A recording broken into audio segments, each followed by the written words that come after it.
VTI a nécessité de nombreuses années de recherche et apparaît en totale exclusivité comme le système de diagnostic et d'analyse unique au monde qui reproduit en images numériques un toucher vaginal.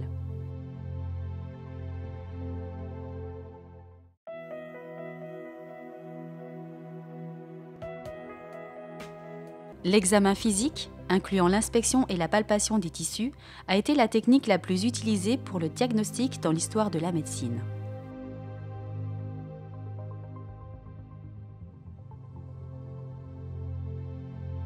Le cerveau humain ne peut mémoriser les différences d'élasticité tissulaire. Nous pouvons palper les deux zones en utilisant une sonde et observer les résultats en images tactiles 3D. Le logiciel crée ces images automatiquement en mesurant les pressions lors de la déformation du tissu. Cela permet de quantifier l'élasticité du tissu et calculer le module de Young local. L'outil d'imagerie tactile permet des mesures reproductibles et enregistrables de l'évaluation des tissus.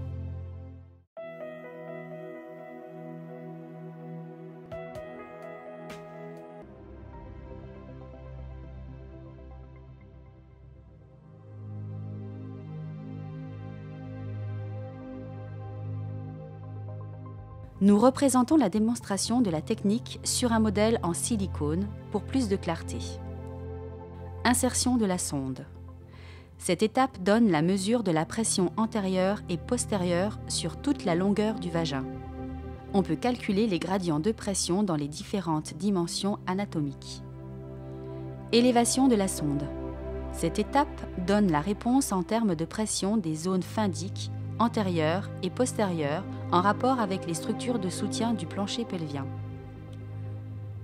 On peut utiliser ces mesures pour calculer les gradients de pression dans les différentes dimensions anatomiques. Rotation de la sonde.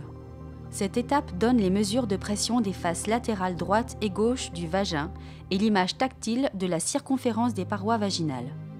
On peut utiliser ces informations pour détecter des irrégularités en rapport avec des lésions musculaires ou des anomalies de la muqueuse comme présence de corps étrangers, tissu cicatriciel, hypertonie musculaire. Contraction musculaire du plancher pelvien. Cette étape permet l'analyse de la pression dynamique musculaire après contraction des muscles du plancher pelvien enregistrés le long des parois du vagin. Les données collectées permettent de générer un compte-rendu d'examen.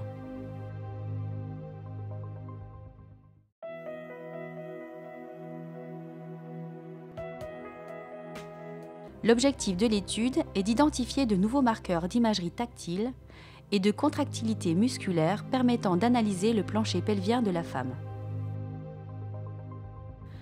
L'insertion de la sonde montre la distribution tissulaire le long des parois antérieures et postérieures du vagin. Nous avons identifié 4 paramètres, marqueurs potentiels de mesure de l'état du plancher pelvien, qui ont démontré de bonnes corrélations avec l'état normal et les stades 1 à 4 de prolapsus. Ils ont aussi montré des modifications tissulaires liées à l'âge et à la parité.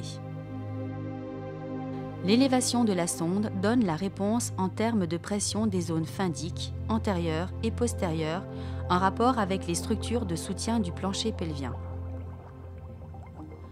Nous avons identifié 2 paramètres, marqueurs potentiels avec de bonnes corrélations avec l'état du plancher pelvien, également modifiés en fonction de l'âge et de la parité.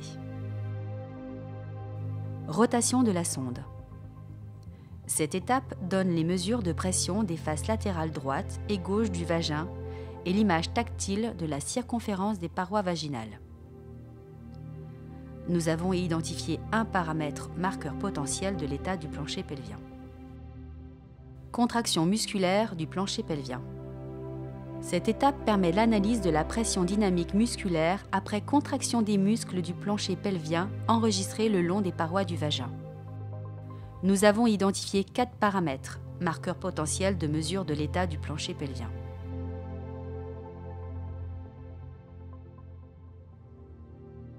« 54% des patients ont considéré l'examen par VTI plus confortable que le toucher vaginal.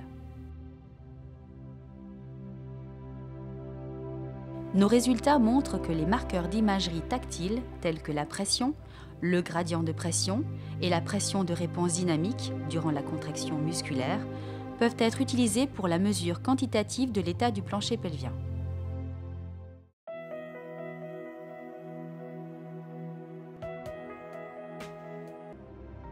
Après la manœuvre de Valsalva, on observe que les modèles de pression ne sont pas uniformes le long des compartiments antérieurs et postérieurs, ce qui est très différent d'une contraction volontaire des muscles du plancher pelvien. Il semble que les zones de plus haute pression correspondent aux tissus les plus mous avec une faible capacité de soutènement. Ces zones de haute pression, mesurant de 30 à 50 mm de mercure, apparaissent avoir été créées par la pénétration de forces environnantes à travers la paroi interne ou facilement déformées. Cela signifie que ce test permet de mettre en évidence l'existence et de localiser des structures biomécaniquement faibles.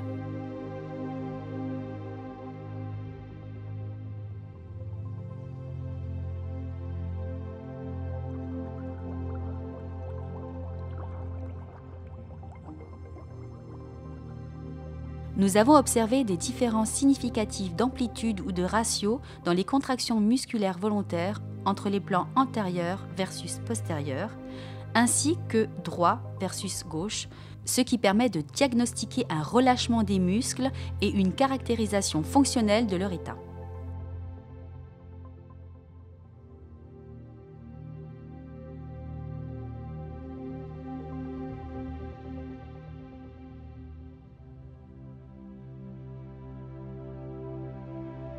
Durant le relâchement musculaire involontaire, on a demandé à la patiente de maintenir la contraction des muscles du plancher pelvien.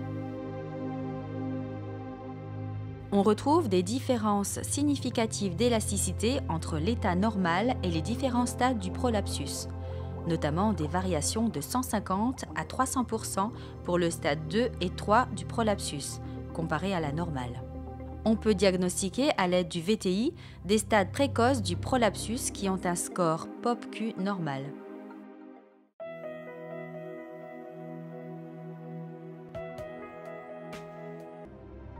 Les modèles de pression lors de la contraction musculaire involontaire, comme la toux, sont significativement différents de ceux de la contraction volontaire, aussi bien en amplitude qu'en intensité maximale.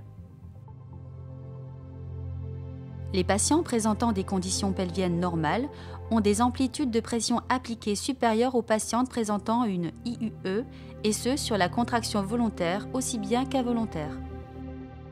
Les modèles de pression de la contraction musculaire involontaire, comme la toux, dans les conditions d'IUE, ont des structures différentes de ceux sans IUE. Il est possible de caractériser l'aspect fonctionnel de structures dynamiques multiples.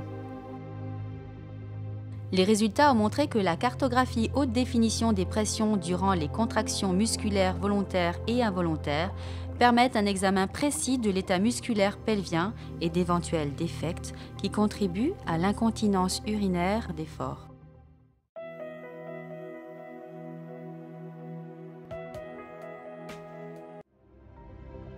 L'insertion et l'élévation de la sonde montrent des modifications des pressions tissulaires ainsi que des gradients de pression par rapport à l'état normal. Ceux-ci sont nettement améliorés après seulement 2 séances de traitement, pendant 3 mois.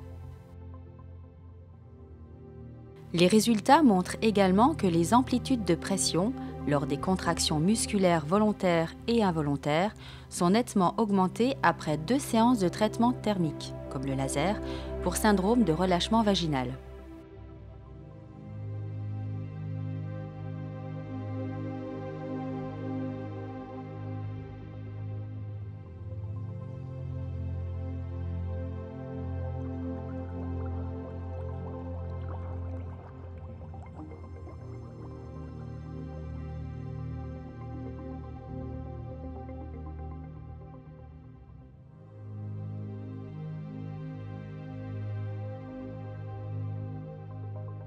Les données du VTI démontrent de profondes améliorations dans l'élasticité tissulaire, coefficient de 7 à 20, ainsi que dans la fonction contractile du plancher pelvien, coefficient de 3 à 6, après 2 séances de traitement thermique vaginal pour le relâchement, 2 séances de laser espacées de 6 semaines.